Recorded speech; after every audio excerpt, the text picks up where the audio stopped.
Yes, sir. How do you know? How are you so sure? How are you 100% certain that you are correct, or this is the way it is? Well, I'm not correct on everything. I don't claim to be. But I am correct on probably most things. Probably all the major things. All of the spiritual essentials, the necessary truths. Because I know so because of the impossibility of the contrary. There is no alternative to the God of the Bible that is legitimate or internally consistent, that's conceivably possible. And you're calling the Bible internally consistent? I would call the Bible internally consistent with itself. Some people might not like what's in the Bible, but the Bible's internally consistent with itself. So God is true and God exists because of the impossibility of the contrary, and you all know there's a God, and He even gave you a conscience, and you all know right from wrong. And how do you disprove every other possible theory of God, including those that have never been put to paper? Well, give me one. Give me what theory, like Islam or something? Or how about basic deism? God created the universe and left. Deism is something to consider because deism says God created everything in the beginning, then He left us alone. Now, what would you think of a man who brought a child into the world and then left him alone as soon as he was born? What would you think of that? He would be an evil parent, a wicked parent. A child needs instruction. A child needs provision. And if God created us with those necessities and then He left us alone, then God would be a wicked God. Well, I wanted to talk to the man who's considering deism because I want you to consider my answer here.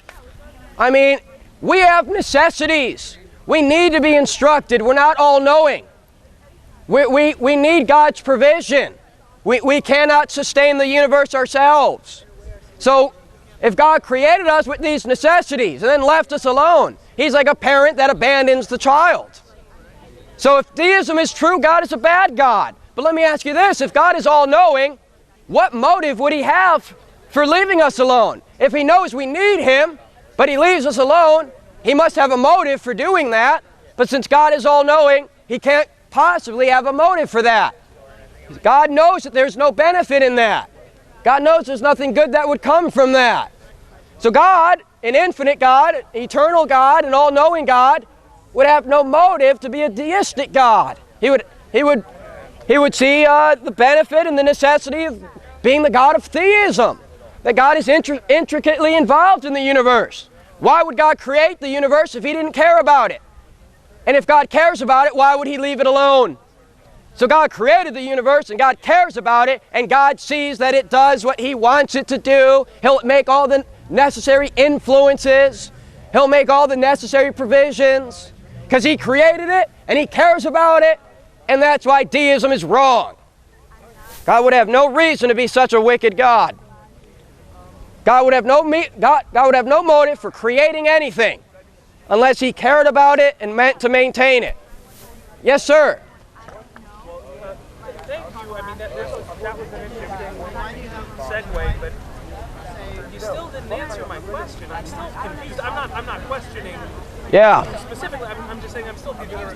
How can you know that you're so correct? I mean, what is your evidence? How can you? I mean, because all this you're running on an argument that's based on a set of presuppositions that none can be proven. Well, everyone has presuppositions, but you're asking a question of epistemology. How do we know these things? We know different types of truth through different means. You know, I know that the grass is green through my empirical senses, through my eyes. But I also know right from wrong, not through my empirical senses, not through empiricism, but through the intuitions of my own reason and the necessary affirmations of my own conscience. So you know physical truth through physical means, but you know spiritual truth through spiritual means. So when it comes to epistemology, there's not a one-size-fits-all. There's different categories of truth. And so God has given us an internal conscience so that we would perceive right from wrong morally. God has programmed us with the laws of logic and reason inside our minds, so we could judge between the reasonable and the unreasonable. And the existence of God is completely reasonable. It's also affirmed by our conscience. The laws of God are reasonable, and the laws of God are affirmed by our conscience. So you don't even need the Bible to know these things. All you have to do is be a human being. Then why didn't all human beings just automatically fall under that assumption? Not everyone likes the knowledge of God. The Bible says men suppress that knowledge. Do you know what atheism is?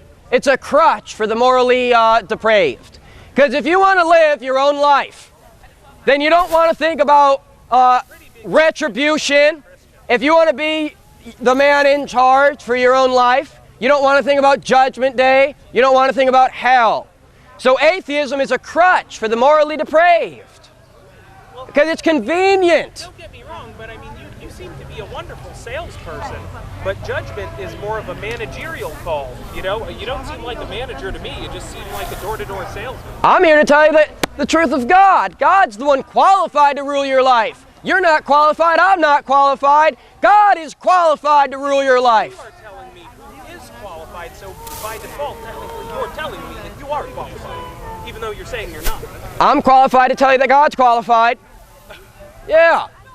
I'm qualified to tell you that God is qualified to govern your life. And God is not only qualified, God has a right. God has a right to govern your life. God also has an obligation to do so, because you need Him. Thank you for Two questions. Thank You call atheism a You're crutch welcome. for the amoral. Yeah, So here- for the immoral, not the amoral, the immoral. Sorry. So two questions for you. How many atrocities have been committed in God's name? How many atrocities have been committed in the name of absolutely no God whatsoever? I'll tell you.